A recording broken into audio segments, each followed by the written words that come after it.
PM54 Marathi 223 आधुनिक मराठी वाङ्मयाचा इतिहास द्वितीय सत्र पुस्तक 4 आधुनिक मराठी वाङ्मयाचा इतिहास इसवी सन 1960 ते 2000। विद्यार्थी मित्रांनो, आपण या काळातील कादंबरी आणि कादंबरीकारांनी कोणत्या कोणत्या प्रकारच्या कादंबऱ्या लिहिल्या त्या म्हणजे देशीवादी कादंबरी, दलित कादंबरी, ग्रामीण कादंबरी, स्त्रियांचे कादंबरी लेखन आणि प्रयोगशील कादंबरी आणि आणखी काही कादंबरीकार। आता आपण देशीवादी कादंबरी बघूया की देशीवादी कादंबरी लिहिणारे प्रसिद्ध जे कादंबरीकार आहेत ते भालचंद्र नेमाडे, रंगनाथ पठारे आणि राजन गवस। भालचंद्र नेमाडे ह्या काळातील श्रेष्ठ कादंबरीकार मानले जाते। 1963 मध्ये प्रसिद्ध झालेल्या कोसला या नवकादंबरीने एक पर्व सुरू केले। लोकपरंपरा आणि जुन्या परंपरेतील गद्याशी नाते सांगत त्या कादंबरीने नवी शैली घडवली। पांडुरंग सांगवीकराच्या रूपाने प्रतिनायक उभा केला। सुखवस्तू शेतकरी कुटुंबातला पांडुरंग महाविद्यालयीन शिक्षणासाठी पुण्याला हॉस्टेलवर राहतो आणि त्याचे तेथील वास्तव्य, मित्र, येणारे अपयश, गमती जमती आणि विशेष म्हणजे त्याची या जगाकडे पाहण्याची दृष्टी या कादंबरीत महत्त्व आलेले आहे। तो म्हणजे सामाजिक सांस्कृतिक व्यवस्थेची दांभिकता उघड करीत त्याचा उपहास करतो आणि व्यक्तिविरुद्ध समाज असा या कादंबरीचा संघर्ष आहे। नेमाडे यांनी समूह साक्षेप स्वीकारत बिढार, हूल, जरीला, झूल अशी समूह सापेक्षता स्वीकारत त्यांनी या कादंबरीचे दुष्ट लिहून नवी वास्तववादी परंपरा निर्माण केली। तर रंगनाथ पठारे यांची प्रत्येक कादंबरी नवे आशय विश्व देते। पठारे यांचे ताम्रपट ही कादंबरी 1950 नंतरचा मोठा राजकीय पट वाचकांसमोर मांडते। महाराष्ट्रातील राजकारण, समाजकारण कसे बदलत गेले याचा तो मूल्यऱ्हासात्मक आलेख आहे। नाना शिरूर या तत्वनिष्ठ नायकाच्या माध्यमातून तो आला। रथमध्ये ग्रामीण साहित्य चळवळीच्या पार्श्वभूमीवर लेखकाच्या दुटप्पी जगण्यातील अंतर्विरोधावर प्रकाश टाकला आहे रथ ही कादंबरी पठारे यांची।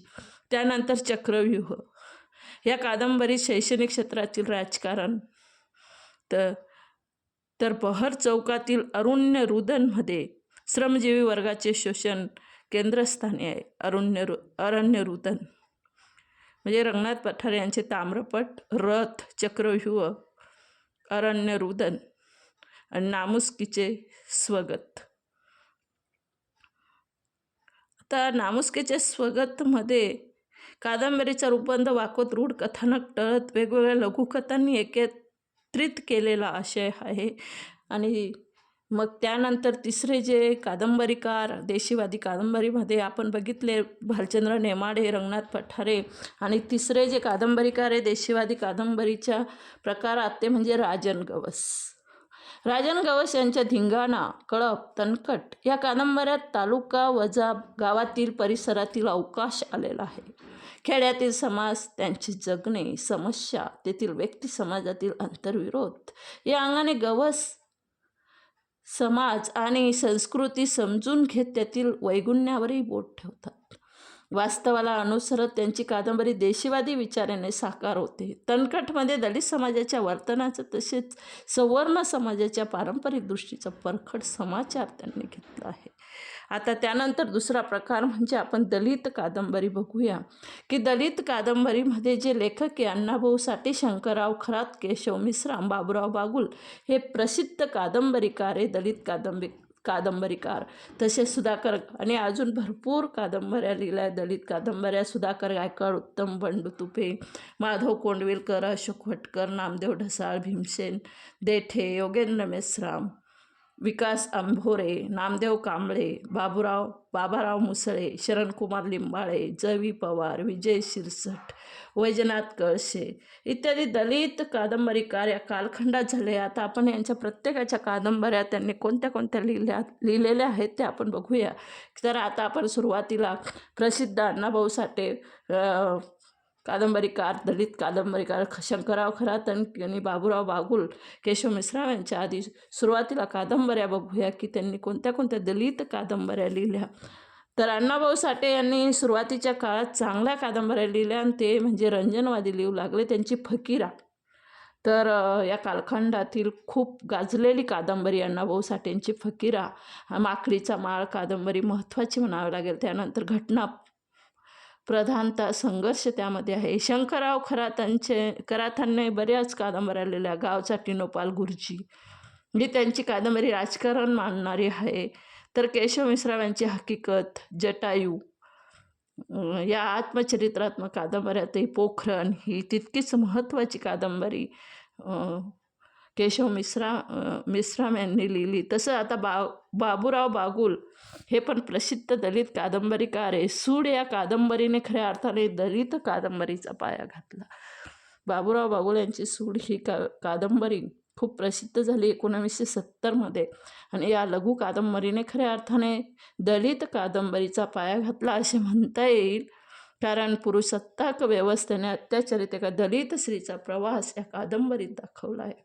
त्यानंतर बाबूराव बागुलांनी लिहिलेली अघोरी ही त्यांची शोषणावरची कादंबरी असली तरी अघोरी विद्या मंत्र तंत्र या बाबी अधिक जागा व्यापून टाकतात आणि त्यांची कोंडी या कादंबरीत बाबूराव बागुलांची त्या आंबेडकरवादी तरुणाची कथा लिहिली आहे. आणि बागुलांनी अन्य कादंबऱ्या लिहिल्या असल्या तरी त्या फारशा यशस्वी झाल्या नाहीत. त्यानंतर इतर जे कादंबरीकार आहे सुधाकर गायकवाड यांची शूद्र ही लघु कादंबरी आहे. तर उत्तम बंडू तुपे यांच्या नावावर अनेक कादंबऱ्या असल्या तरी झुलवा आणि भस्म ह्या उत्तम बंडू तुपे यांच्या कादंबऱ्या महत्त्वपूर्ण म्हणता येईल. झुलवात तर त्यांनी दृष्टरूढींमुळे दलित स्त्रीच्या वाटेला आलेले दुःख आणि भस्मामध्ये स्मशानात राहावं लागणाऱ्या तरुणाची कहाणी सांगितलेली आहे. माधव कोंडविलकर यांनी अनेक कादंबऱ्यासाठी मराठी साहित्याला दिल्या असल्या तरी अजून उजाडायचं आहे या पहिल्या कादंबरीचे त्यांना पुन्हा मिळवता आले नाही. त्यानंतर छेद, देशोधडी ह्या कादंबऱ्याही त्यांनी लिहिल्या माधव कोंडविलकरांनी.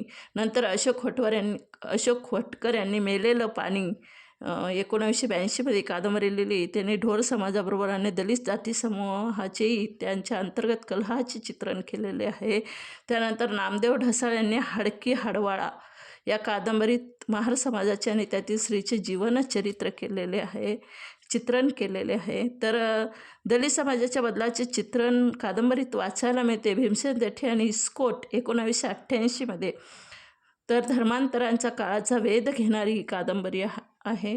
त्यानंतर घुसमट या कादंबरीत दलित समाजातील द्वंद्वाचे चित्र मांडलेले आहे. ते भीमसेन देठे यांनीच लिहिलेली ही कादंबरी आहे. नंतर योगेंद्र विश्राम यांची माझं गाव कुठं आहे 1988मध्ये या कादंबरीने विषमतामूलक समाजव्यवस्थेचे ऑडिट केले. डॉक्टर बाबासाहेब आंबेडकर यांनी मला मातृभूमी नाही असे म्हटले होते. तोच धागा या कादंबरीत पकडला आहे. तर त्यांच्या झाकली झोल या काळातही दलितांना सोसाव्या लागणाऱ्या वेदनांचा आलेख मांडता येईल. विक्रम अंभोरे यांनी आघात आणि महाप्रलय, उल्लंघन आणि लोढणं या कादंबऱ्यातून दलितांवर केले जाणारे अत्याचार, सवर्णांची शोषकृती यांचे विदारक चित्र उभे केलेले आहे. त्यानंतर नामदेव कांबळे महत्त्वाचे कादंबरी या काळात होऊन गेले. त्यांच्या कादंबऱ्या म्हणजे राघवेळ, ऊन सावळी, साजरंग ह्या कादंबऱ्या आहेत. त्यानंतर बाबुराव मुसळे यांनी पखालमधून पाणी पुरवणाऱ्या कोळी समाज जीवनाचा वेध घेतला आहे. त्यानंतर शरणकुमार लिंबाळे यांनी एक महत्त्वाचे कादंबरी भिन्नलिंगी या कादंबऱ्यात 2 कथा आलेल्या आहेत. दंगल या कथेत एका बेकार दलित तरुणाची कथा आहे. शरणकुमार लिंबाळे यांची भिन्नलिंगी दंगल. आणि त्यानंतर उपल्या ही राजकीय स्वरूपाची कादंबरी समकालीन दलित प्रवाहाच्या राजकारणाचा उपरोधक आलेख मांडते.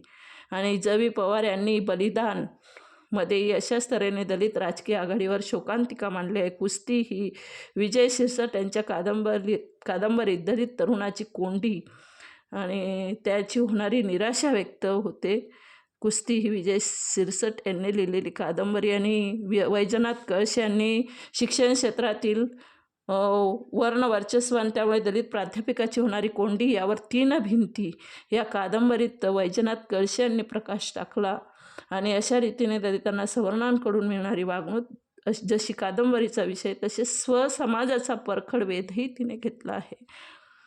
त्यानंतर आता आपण तिसरा प्रकार, पहिला देशीवादी कादंबरी, नंतर दलित कादंबरी, आता आपण ग्रामीण कादंबरी बघूया.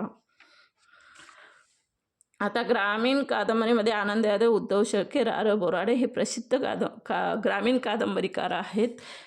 तर अजून काही कादंबरीकारांनीही ग्रामीण कादंबऱ्या लिहिल्या, ते म्हणजे हमीद दलवाई, नादो महानोर, राजन खान, विश्वास पाटील, मथू सावंत, राजन गवस, रवींद्र शोभने, भीमराव वाकचौरे, बाबाराव मुसळे, शेषराव मोहिते, गणेश आवटे, माधव कोंडविलकर, बाग केसकर, सरदार जाधव इत्यादी कादंबरी लेखन करणारे आहेत. त्यानंतर आता आपण आनंद यादव हे ग्रामीण साहित्य प्रवाहातील महत्त्वाचे लेखक आहेत. त्यांचा गोतावळा ही जी कादंबरी आहे त्यांची, आनंद यादव यांची गोतावळा, या कादंबरीत ट्रॅक्टरसारख्या आधुनिक साधनाचा एका मजुरावर कसा परिणाम होतो याचे अत्यंत सूक्ष्म पातळीचे चित्रण आढळते.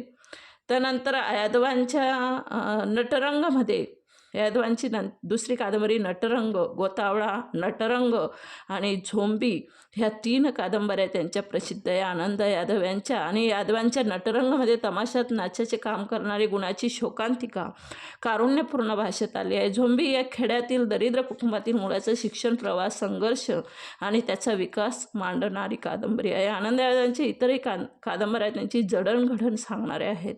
तर आनंद यादव यांच्या प्रसिद्ध कादंबऱ्या गोतावळा, नटरंग आणि झोंबी. त्यानंतर रा. बोराडे यांनी प्रथमच एका ग्रामीण स्त्रीच्या बोलीभाषेचे निवेदन पाचोळामध्ये वापरले आहे. आणि पार्वती ह्या कादंबरीच्या नायिकेला हेकेखोर नवरा, हट्टी मुलगा, दारिद्र्याचा आणि नीतीचा ससेमिरा यांना सामोरे जावे लागते. आणि बोराडे यांची सावट या कादंबरीत लग्नामुळे शिक्षण घेणाऱ्या ग्रामीण तरुणाच्या वाटेला आलेल्या समस्येचा वेध घेतला आहे. आणि चारा पाणीमधून ग्रामीण भागातील लढाऊ चळवळीचे चित्रण दिसते. त्यानंतर चाऱ्यासाठी आंदोलन करणारा नायक आमदार सौभाग्यवती या कादंबरीत ग्रामीण निमशहरी भागातील राजकारणात स्त्रियांची होणारी कोंडी पाहायला मिळते.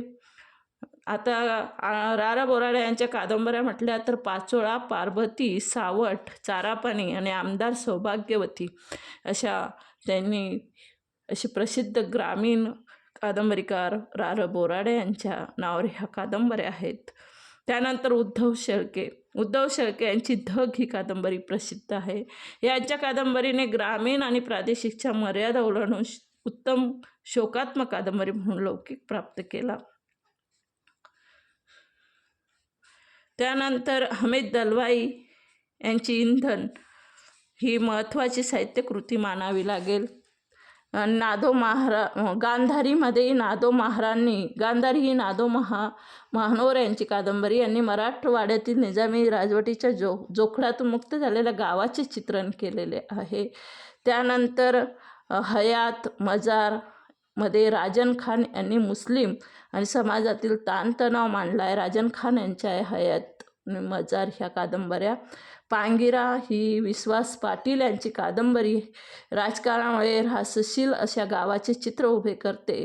तर ग्रामीण भागातील भ्रष्टाचाराचे स्वरूप वासुदेव मुलाटे यांनी विषवृक्षाच्या मुळ्यात दाखवले. वासुदेव मुलाटे यांची कादंबरी विषवृक्षाच्या मुळ्या.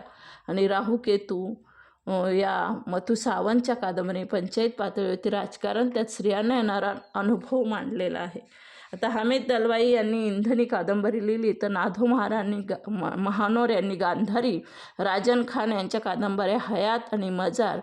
आणि त्यानंतर विश्वास पाटील यांची पांगिरा, वासुदेव मुलाटे यांची विषवृक्षाच्या मुळ्या आणि मथू सावंतची राहू केतू ह्या कादंबऱ्या त्यांनी लिहिल्या. त्यानंतर राजन गवस यांची भंडारभोक, चौडक, उत्तम बंडू तुपे यांच्या झुलवा आणि शशिकांत तासगावकरांचं तमासगिराचं मध्ये कलावंतांची परखड. तसे बाबाराव मुसळे यांनी गावाला पाणी मिळवणाऱ्या समाजाची बदलत्या परिस्थिती परवड दाखवली आहे. सुभाष बेंडे यांच्याही अंधारवाटा, बोनसाय, जोगीन या कादंबरीतून मध्यमवर्गीय समाजाचे दर्शन घडलेले आहे. त्यानंतर रवींद्र शोभने यांची कोंडी आणि भीमराव वाकचौरे यांची रानखळगी, शेषराव मोहिते यांची असं जगणं तोलाचं ह्या कादंबरीतून ग्रामीण कुटुंबाचे कष्टने अधोरेखित केलेले आहे. त्यानंतर अशोक होटकर यांची बगाड, विश्वास पाटील यांची आंबी, राजन खान यांची शर्यत, अनेश आमटे यांची गणगोत, प्रतिमा इंगोले यांची बुढाई, तानाजी पाटील यांची रूपसावली या कादंबऱ्या सांगता येतील. त्यानंतर बाबा मुसळे यांच्या हाल्या हाल्या दूध दे, माधव कोंडगिलकर यांची डाळ या कादंबऱ्या त्यांचे दारिद्र्य अधोरेखित करते. तर ऊसतोड कामगारांचे कष्टप्रद जगणे, याग केसरकरांच्या कुणाच्या खांद्यावर, तसेच सरदार जाधव यांच्या कोयथामधून आलेले आहे ऊस कामगारकरांचे कष्टप्रद जगणे हे. आणि रवींद्र शोभणे यांची कोंडी कष्टकरी दाम्पत्यांची कथा सांगते. तहान ही सदानंद देशमुख यांच्या कादंबरीत पिण्याच्या पाण्याची भीषणता आणि त्याबरोबर माणसातील चंगळवाद वृत्तीचा शोध घेते. आता आपण नादो महानोर यांची गांधारी, तशीच राजन खान यांची हयात आणि मजार, विश्वास पाटील यांची पांगिरा, वासुदेव मुलाटे यांचे विषवृक्षाच्या मुळ्या आणि मथू सावंतची राहूकेतू आणि राजन गवस यांची भंडारभोग चौंडक आणि उत्तम बंडू तुपे यांची झुलवा, शशिकांत तासगाव यांची घराणं तमासगिराचं, बाबाराव मुसळे यांचे कादंबरी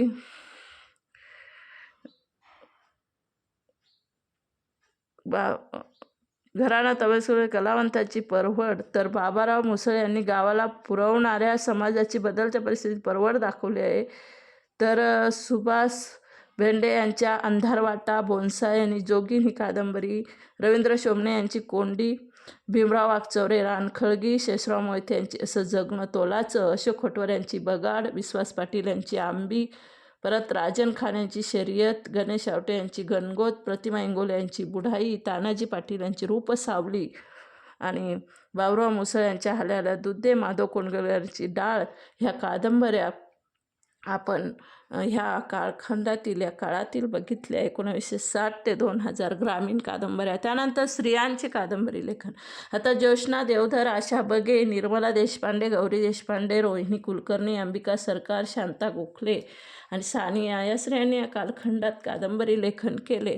तर ज्योत्स्ना देवधर यांनी सातत्याने लिहित विपुल कादंबऱ्या लिहिल्या आणि पारंपरिक कुटुंब व्यवस्थेत पुरुषी वर्चस्व पिचून स्त्रिया जशा त्यांच्या कादंबरी आहेत तशाच त्याला विरोध करणाऱ्या स्त्रिया आहेत. त्या काळात बदलणारे कुटुंब आणि नोकरी करणाऱ्या स्त्रीचे भावविश्वही त्यांनी कादंबरीत रेखाटलेले आहेत. आशा बगे यांनी त्यांच्या ज्या कादंबरी आहे मनस्विनी, झुंबर, त्रिदल आणि नंतरच्या काळातील भूमी ह्या कादंबरीत आलेले आहे. निर्मला देशपांडे यांच्या टिकली, एवढा आभाळ या कादंबरी स्त्री आणि पुरुषांच्या नातेसंबंधातील गुंतागुंत हा मध्यवर्ती विषय आहे. त्यात गौरी देशपांडे यांनी प्रथम टोकदारपणे स्त्रीवादी पद्धतीचा आशय प्रकट केला आणि पुढे जाणारी विचारी स्त्री त्यात आढळते. स्त्रीच्या जगण्याविषयी, तिच्या हक्काविषयी या कादंबरी सजग भान दिसते आणि जगण्याची नवी व्यवस्था निर्देशित केलेली आहे. एक एक पान गळावया, तेरी ओ, काही दूरपर्यंत, नीरगाठी, चंद्रिके ग, सारिके ग,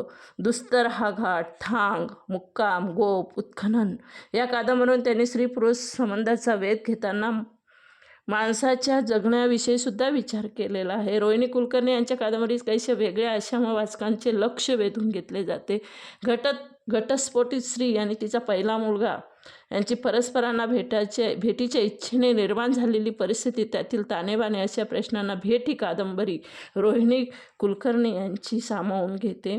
त्यानंतर तर फलश्रुतीमध्ये रोहिणी कुलकर्णी यांची फलश्रुतीमध्ये संयुक्त कुटुंब, त्यातील नातीगोती, या सातव दालनमध्ये प्रेमात पडलेल्या वेळ, स्त्री पुरुषांचे भावविश्व, त्यातील तणाव, तर निर्माण झालेले प्रश्न याभोवतीचे अनुभव विश्व गुंफलेले आहे. आणि अंबिका सरकार यांची एका श्वासाचं अंतर ही कादंबरी एका घटस्फोटित स्त्रीच्या पुनर्विवाहानंतरच्या जीवनाची कथा सांगणारी आहे की व्यसनी नवऱ्यापासून फारकत घेताना त्याच्यापासून वाचवण्यासाठी मुलालाही आपल्यासोबत ठेवते. पुनर्विवाहानंतर मुलगा आणि तिचा नवरा यांच्यात असूयेची भावना निर्माण होते. मुलामुळे आपल्याला एकांत मिळत नाही असे तिच्या नवऱ्याला वाटत असते. आई आणि मुलगा यांच्यातील परिस्थितीतील भावनिक संबंध, तसेच सावत्र बाप आणि मुलगा यांच्यात एकजीव होऊ न शकलेले नातेसंबंध यांचा शोध या कादंबरीत भावनिक अंगाने घेतलेला आहे. अंबिका सरकार यांची एका श्वासाचे अंतर ह्या कादंबरीत. त्यानंतर रीटा वेलिनकर ही शांता गोखले यांची महत्त्वाची कादंबरी. रीटा वेलिनकर ही शांता गोखले यांची कादंबरी कोणत्याही पुरुषाच्या मतीशिवाय फक्त एकट्या स्त्रीच्या कुटुंबाची ही गोष्ट आहे. पुरुषाशिवाय फक्त स्त्रीच्या अशा घराची संकल्पना मराठी साहित्यात तशी नवीन आहे. या कादंबरीत ती प्रभावीपणे प्रस्तुत केलेली आहे. त्यानंतर साने यांचे आवर्तनमध्ये सुरुची आणि श्रीरंग यांनी विवाहाचे बंधन नाकारत एकत्र राहण्याचा निर्णय घेतलेला आहे आणि अशा पातळीवर समाजाचा दृष्टिकोन उघड केला जातो. स्थलांतर ही पण साने यांची कादंबरी आहे. आणि नंतर श्याम मनोहर हे प्रयोगशील कादंबरीकार आहेत. आता आपण स्त्रियांचे कादंबऱ्या बघितल्या तर मनस्विनी झुंबर त्रिदल ही आशाबगे भूमी आशाबगे यांच्या कादंबऱ्या. निर्मा देशपांडे यांची कादंबरी टिकली एवढं आभाळ. गौरी देशपांडे यांच्या एक एक पान गळावया तेरी ओ काही दूरपर्यंत, निरगाठी, चंद्रिके ग सारिके ग, दुस्तर हागाट, थांग काम गोप उत्खनन ह्या गौरी देशपांडे यांच्या कादंबऱ्या आहे. आणि रोहिणी कुलकर्णी यांची भेट आणि सातवं दालन, अंबिका सरकार यांची एक श्वासाचं अंतर, शांता गोखले यांची रीटा वेलिनकर, सानिया यांची आवर्तन आणि स्थलांतर अशा काही स्त्रियांनी कादंबरी लेखन केलेले. त्याच्यानंतर आता आपण प्रयोगशील कादंबरी बघूया. प्रयोगशील कादंबरीमध्ये श्याम मनोहर, वसंत आबाजी डहाके, विलास सारंग आणि शंकर पाटील आणि पुरुषोत्तम बोरकर हे महत्त्वाचे प्रयोगशील कादंबरीकार आहेत. तर श्याम मनोहर हे या काळातील नेमाडे यांच्यानंतरचे महत्त्वाचे कादंबरीकार आहेत. त्या कालखंडात हे ईश्वरराव, हे पुरुषोत्तमराव, शीतयुद्ध, सदानंद आणि कळ ह्या कादंबऱ्या प्रसिद्ध झालेल्या आहे श्याम मनोहरांच्या. आणि वसंत आबाजी डळखे यांनी कादंबरीकार रूढ आकृतिबंध नाकारले अधोलोक ही प्रयोगशील कादंबरी आहे. आणि यांकीच्या राज्यात ही विलास सारंग यांची कादंबरी आहे. तर शंकर पाटील यांची टारफुला ही एकमेव कादंबरी आहे प्रयोगशील कादंबरी. त्यानंतर ग्रामीण प्रवाहात मेड इन इंडिया या पुरुषोत्तम बोरकरांच्या कादंबरीतही काही प्रयोग करण्याचा यशस्वी प्रयत्न केलेला आहे. प्रयोगशील वाटणाऱ्या कादंबऱ्या सामाजिक वास्तवाची वैचारिक वर्णनाने जातात आणि व्यक्तीच्या अस्तित्वाचा शोध त्यात घेतला आहे. आणखी काही कादंबरीकार म्हणजे श्रीना पेंडसे, गोनी दांडेकर, व्यंकटेश मांडुरकर, चित्र खानोलकर, शरदचंद्र मुक्तिबोध, भाऊपाध्ये, जयवंत दळवी, अरुण साधू, राजन खांत, रवी सरदेशमुख, अनंत सामंत, प्रभाकर पेंढारकर, किशोर सानप ऐतिहासिक पौराणिक कादंबऱ्या लिहिणारे शिवाजी सावंत, रणजित देसाई यांनी लिहिल्या. तसेच जयंत नारळीकरांची ऐतिहासिक कादंबरी प्रेषित कादंबरी त्यांनी लिहिली. शिवाजी सावंत आणि रणजित देसाई यांच्या ऐतिहासिक पौराणिक स्वरूपाच्या कादंबऱ्या एक लोकप्रियता लाभली आणि त्या खूप प्रसिद्ध आहेत. त्या प्रसिद्ध कादंबऱ्यामध्ये शिवाजी सावंत यांची मृत्युंजय आणि छावा आणि रणजित देसाई यांच्या स्वामी आणि श्रीमान योगी. आता श्रीना पेंडसे, गोनी दांडेकर, व्यंकटेश मांडुरकर यांचे कादंबरी लेखन 60 नंतरही सुरू होते. पेंडसेंची ऑक्टोपस आणि इतर कादंबऱ्या कामप्रवृत्तीला अधिक महत्त्व देतात. कोकणातील अनेक पिढ्यांचे दर्शन घेणारे तुंबाडचे खोतमधून घडवले आहे. चित्र खानोलकर यांच्या कादंबऱ्या कोकणाच्या मातीत घडतात. आदिम प्रवृत्तीतील कामवासना, विकृती यांचे दर्शन त्यांनी रात्रकाळी, घागरकाळी, अजगर, कोंडुरा अशा अनेक कादंबऱ्यातून घडवलेले आहेत. आणि दांडेकर यांनी संस्कृती, ऱ्हासाचे दुःख मांडत भावनिक स्वरूपाचे लेखन केलेले आहे. तर माडगुळकरांची करुणाष्टक, दरिद्री कुटुंबाच्या जगण्याची धडपडची कहाणी आहे. वावटळ ही गांधीजींच्या खुनानंतर निर्माण झालेली परिस्थितीवर प्रकाश टाकते. सत्तांतरमध्येही वानराचा सत्ता संघर्ष कसा चालतो हे दाखवले असून त्यावर वानर पात्र आहे. शरदचंद्र मुक्तिबोध यांचे सरहद्द, मन हे ओळू तू जेथे या कादंबरीत मानवी जीवनातील मानवता उपस्थित प्रत्यक्ष समृद्धता अनुभवाची प्रत्यक्ष उपस्थिती यामुळे व्यक्ती आणि समाजांची दुहेरी गोप विणतात. भाऊपाध्ये यांची वासुनाका या कादंबरीत त्यांनी मुंबईसारख्या शहरातील बकाल, उघडे नागडे जग दाखवले. डोंबाऱ्याचा खेळ ही कामगार युनियनच्या राजकारणात वेध घेणारी कादंबरी, मध्यमवर्गीय मनोवृत्तीचा तिरपाछेद घेणारे, वैतागवाडीत महानगरातील राहण्याचा जागेचा प्रश्न कसा भेडसावत हे दाखवले. बॅरिस्टरमधून अनिरुद्ध धोपेश्वरकर ही पाध्ये यांची बॅरिस्टर अनिरुद्ध धोपेश्वरकर ही पाध्ये यांची कादंबरी मध्ययुगीन समाजाची ढोंग, पोकळपणा आणि तेथील अर्थशून्यता अधोरेखित करणारी आहे.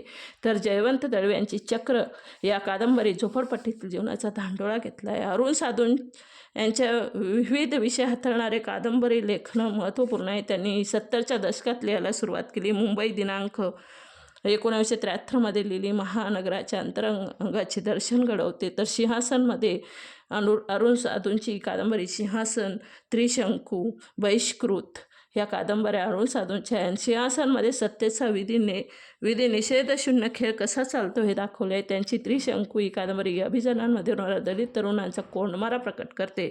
तर बहिष्कृत ही दलित जीवनाचा वेध घेणारी कादंबरी साधूंनी लिहिली. तर 80च्या दशकात राजन खाने ही या काळातील एक महत्त्वाचे कादंबरीकार. मुस्लिम समाजाचे दर्शन त्यांच्या कादंबरीतून घडत असले तरी ते त्यात अडकून पडले नाहीत. एकूण समाजव्यवस्थेतील समस्या कादंबऱ्याच्या मुळाशी आहेत. समाज वास्तवाबद्दलची चीड त्यात आहे.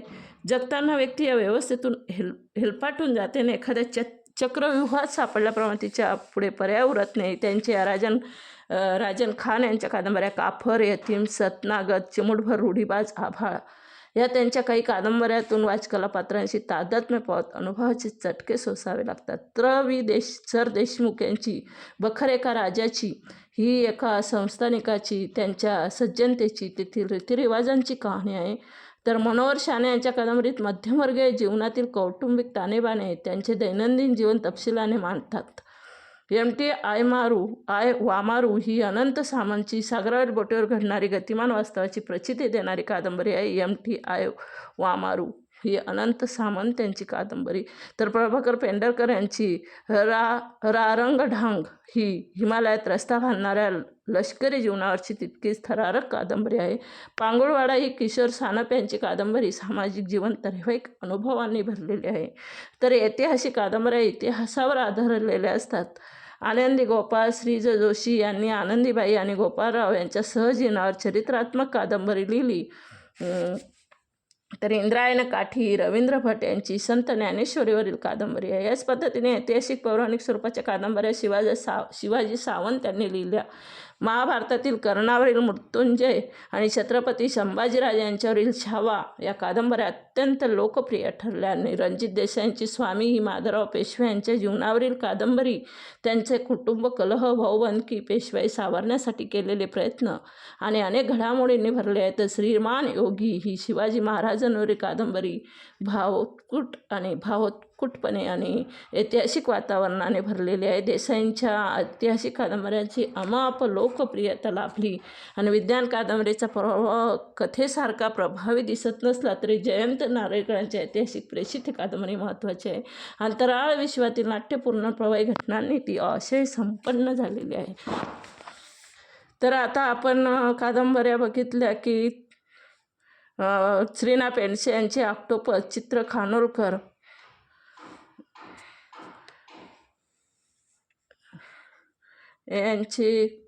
खानोलकर यांची रात्र काळी, घागर काळी, अजगर, कोंडूंग ह्या कादंबऱ्या आहे.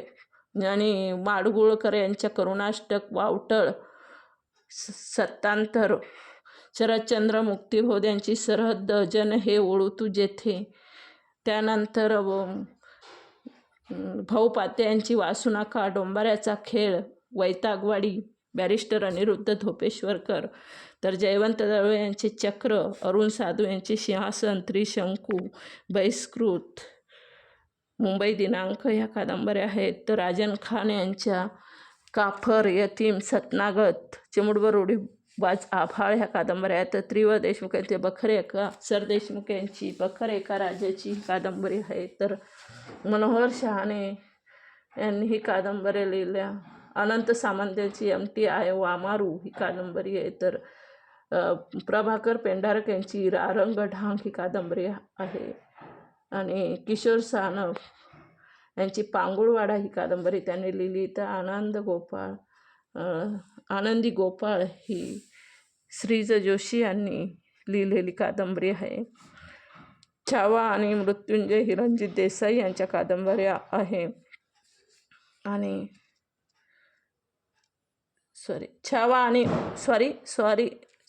छावा आणि मृत्युंजयी शिवाजी सावंत यांच्या कादंबऱ्या आहेत. आणि स्वामी आणि श्रीमान योगी रणजित देसाई यांची कादंबरी आहे. तर प्रेषित ही जयंत नारळीकर यांची कादंबरी ऐतिहासिक कादंबरी आहे. तर देशीवादी कादंबरी, दलित कादंबरी, स्त्री कादंबरीकार, तसंच प्रयोगशील कादंबरीकार, इतर काही कादंबरीकार, ग्रामीण कादंबरीकार, दलित कादंबरीकार, हे सर्व कादंबरी आणि कादंबरी लेखन, कादंबरी आपण सविस्तर अभ्यास केला कादंबरींचा. जर व्हिडिओ आवडला तर लाईक, शेअर, सबस्क्राईब करायला विसरू नका प्लीज.